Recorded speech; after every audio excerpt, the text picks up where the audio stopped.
Antes que comenzara la pandemia, el confinamiento, en el cual nos encontramos los ciudadanos y ciudadanas chilenos, el senador Andrés Alamán había expresado que uno de los grandes propósitos que estaba detrás de la idea del cambio constitucional era desproteger el derecho de propiedad en Chile. Y que la modificación de la Constitución Política de 1980 implicaba justamente poner nuevamente en discusión el tema del derecho de propiedad.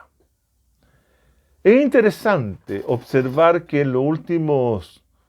días, a contar del momento en que se aprueba la idea de legislar en torno a la posibilidad de que los chilenos puedan retirar el 10% de sus fondos de capitalización individual administrados por el capital privado, se genere toda una discusión en torno a la posibilidad de que se estuviera alterando la institucionalidad, se estuviera traspasando los límites que puede tener cualquier orden capitalista que afecta al derecho de propiedad. El derecho de propiedad en las sociedades capitalistas, ya sean neoliberales o no, es un derecho que está profundamente protegido, está completamente resguardado por una serie de normas que no solamente se encuentran en la Constitución Política del Estado, sino también en otros corpus jurídicos que tiene la sociedad, como por ejemplo el Código Civil, donde se consagran, se establecen normativas, leyes, ¿cierto?, que protegen a la propiedad privada. A la propiedad privada fundamentalmente de los bienes comunes, de los bienes que le podrían pertenecer a toda la sociedad. Es decir, de los bienes que son recursos que otorgan no solamente recursos económicos, sino que otorgan poder y generan al interior de una sociedad desigualdad. Porque no es lo mismo una persona que tiene propiedad a una persona que no tiene propiedad. Y es notorio la diferencia entre ellos. Es notoria la desigualdad política, la desigualdad social, económica y cultural que se desprende del hecho de tener o no tener propiedad. La propiedad constituye, como muchos lo han sostenido en el pasado, ¿cierto?, teóricos importantes de la modernidad, como Rousseau, Jean-Jacques Rousseau, ¿cierto?, como también el pensamiento crítico elaborado y articulado por Marx y Engels, ¿cierto?, de que la fuente última de toda desigualdad se encuentra en la propiedad, en el poseer determinados bienes y patrimonio que hacen que las personas, los sujetos, los individuos sean diferentes en una sociedad. La concentración de la propiedad en Chile en los últimos 47 años ha sido tal vez mayor de lo que ha sido en otros momentos de la historia de nuestro país. Pero la mayor concentración no significa que esto no sea radicalmente distinto en tantos grupos los que poseen de lo que era en el siglo XVIII y lo que era en el siglo XIX. La propiedad ha estado en manos de no más del 5% de la población. El 95 o 90% restante carece de control y de propiedad de aquellos bienes que dotan a los sujetos de poder político, de poder social, de poder para poder, valga la redundancia, disponer de la sociedad a su antojo.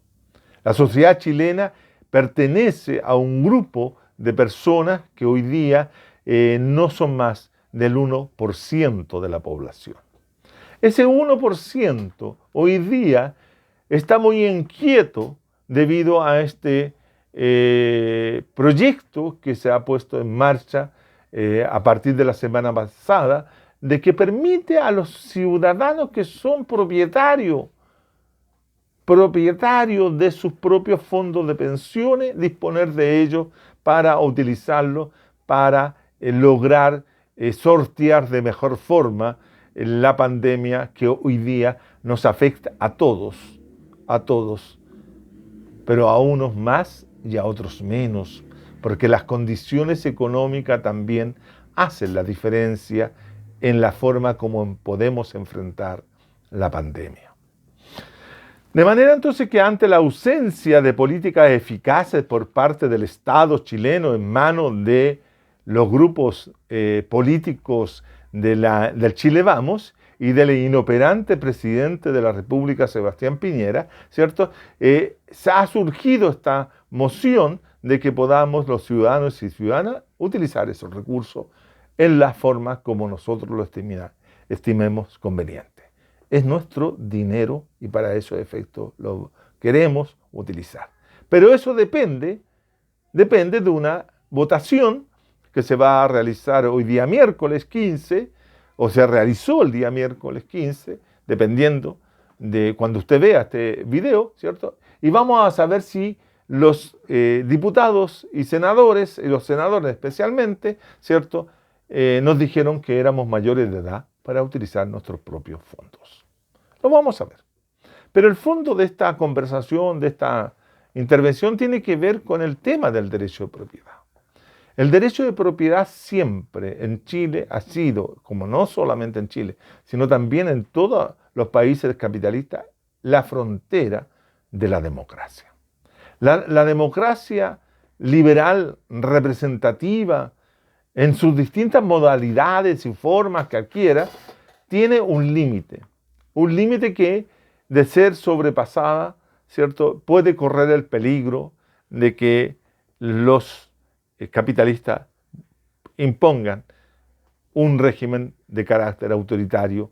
y de corte militar, como fue realizado en Chile en 1973, cuando se derrocó al presidente Salvador Allende Gossen y el gobierno de la Unidad Popular, que desde 1970, desde finales de 1970 hasta septiembre de 1973, venía haciendo algo radicalmente distinto de lo que habían hecho todos los gobiernos de la época republicana nacional.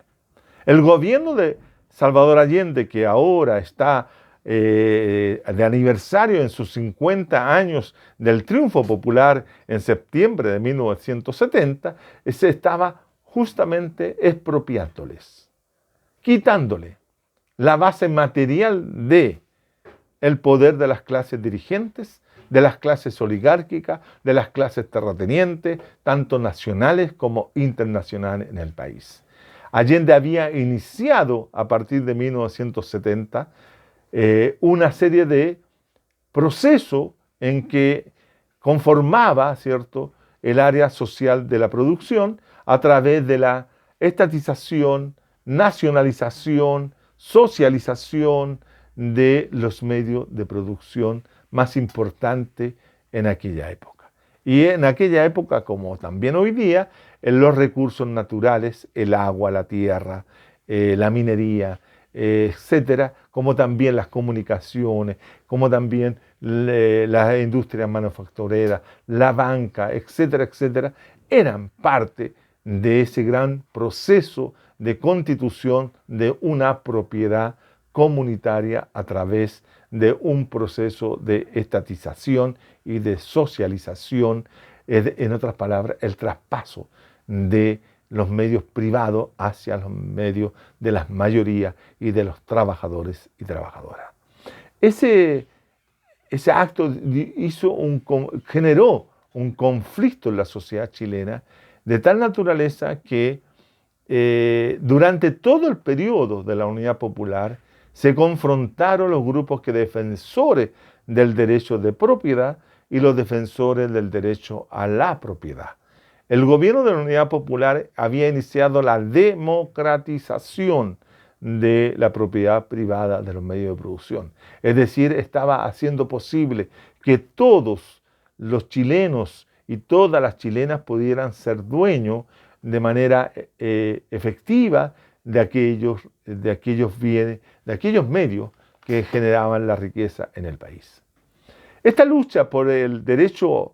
a la propiedad, esta lucha por la democratización del derecho a propiedad, hay que reconocerlo, se había iniciado en 1967 cuando el presidente Eduardo Frei Montalva realiza, ¿cierto?, la reforma constitucional a la Constitución Política de 1925, en que modifica, ¿cierto?, el artículo 10, inciso 10, en que transforma el derecho de propiedad, el derecho a la propiedad, y introduce una cuestión que era bastante común en aquella época en distintos países capitalistas de Europa, que era la función social de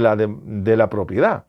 El gobierno democratacristiano de ninguna manera quiso estatizar, ni socializar, ni hacer de la propiedad una, comilla, propiedad socialista, sino que era fundamentalmente generar las condiciones para que se pudieran llevar a cabo dos grandes reformas. La reforma urbana, para poder entregar casas y viviendas o sitios, lugares donde la población pudiera habitar, y el más importante de todo era la reforma agraria, es decir, entregar tierra a los campesinos y a través de una serie de fórmulas. No era tierra individual, sino también contemplaba la creación de asentamientos campesinos, de cooperativas campesinas, etcétera. Una serie de modalidades distintas a la concentración de la propiedad existente en aquella época en manos de la clase terrateniente. Esto continuó después con el gobierno popular, y el gobierno popular impulsó, ¿cierto?, un proceso mayor de copamiento de la propiedad, pero era una forma también de terminar con el poder de la clase capitalista. Una revolución socialista, para que lo vayamos entendiendo, una revolución capitalista implica la modificación de la estructura de poder. Y la modificación de la estructura de poder no se encuentra en la estructura del Estado, no se encuentra en la estructura del régimen político, ni tampoco se encuentra en las normas y disposiciones que se tiene en una constitución política, sino que la estructura de poder en una sociedad capitalista la poseen aquellos que poseen el control de los medios de producción.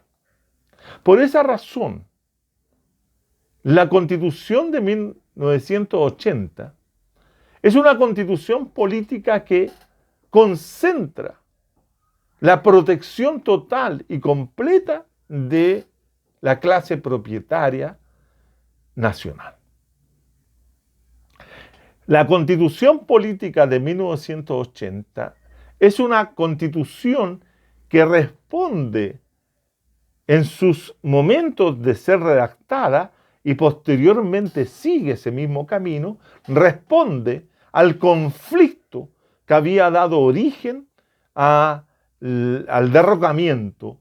a la destitución violenta, sangrienta, genocida del presidente Salvador Allende por parte de las Fuerzas Armadas chilenas, que es la defensa de la propiedad por sobre la defensa de la vida. Es decir, acá en Chile, la clase propietaria, tanto nacional como internacional, es decir, cuando me refiero a internacional me estoy refiriendo a los intereses económicos y políticos de Estados Unidos, que había sido, ¿cierto?, sus empresas norteamericanas del cobre habían sido expropiadas por el gobierno de Salvador Allende a través de la nacionalización de las riquezas mineras y especialmente del cobre. Por lo tanto, había aquí un sentido de reposición de un derecho que ellos sentían violados, mientras que el conjunto de la población que apoyaba el régimen y gobierno de Salvador Allende aceptaba como una medida necesaria para caminar en la construcción del socialismo. El socialismo no es la concentración de la propiedad, ¿cierto?, en pocas personas, sino que la idea del socialismo es la idea de la socialización de la propiedad. Esta idea de la socialización de la propiedad, que sea comunitaria, inclusive administrada por el espacio local del municipio, era una idea que estaba presente ya en los primeros grupos socialistas revolucionarios o socialistas marxistas de comienzo del siglo XX, y bajo la constitución que elaboró Luis Emilio Recabarren estaba presente la idea de la socialización y administrada colectivamente, ¿cierto?, la propiedad en los municipios. Por lo tanto, esto no es de extraño para la sociedad chilena, no era extraño para el movimiento social popular tener presente que eso estaba en la lucha de la construcción del socialismo, terminar con la propiedad privada de los medios de producción. Eso era evidente, estaba ahí claro. En razón de eso, en razón de esa defensa, vino el golpe de Estado. El golpe de Estado en Chile no se produce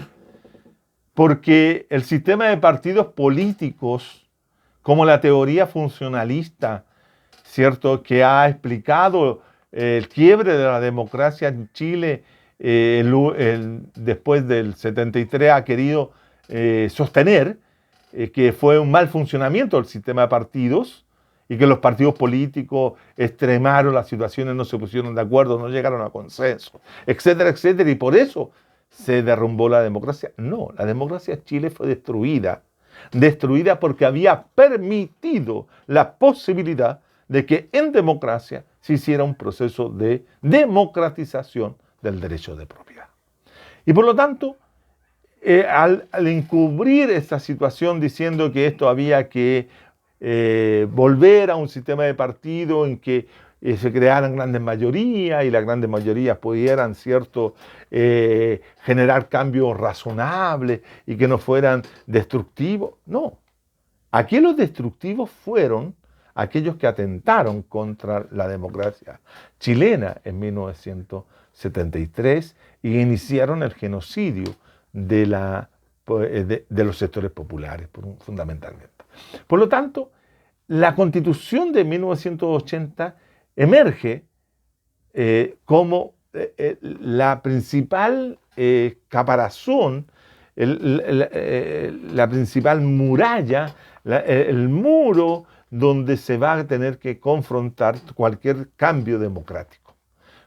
Ese es el límite que tiene la sociedad actual chilena. Por eso hay que modificarla. Pero modificar la constitución política del 80 no significa reponer una constitución política que reponga de otra manera el derecho de propiedad. Lo que tenemos que luchar es que la sociedad chilena imponga el derecho a la propiedad y todos seamos dueños de todos los bienes comunes y que todos podamos usarlos en función de los intereses de nuestra sociedad y no de un grupo de personas que busca solo el beneficio y el lucro personal, como son estos 7 grandes grupos económicos que existen en este país, encabezados, ¿cierto?, por algunos de los que participaron en esta carta desplegado que sacaron en el Mercurio, ¿cierto?, este lunes, defendiendo aquello que ellos dicen defender, que es la institucionalidad, pero que en el fondo lo que se está defendiendo es el derecho de propiedad privada. Pues porque ellos tienen claro que la grieta que se le abrió a la AFP de llegarse a aprobar esta iniciativa, el desmoronamiento la posibilidad de transformar el sistema previsional chileno y hacerlo más equitativo, más justo, más igualitario, va a ser posible. De lo contrario,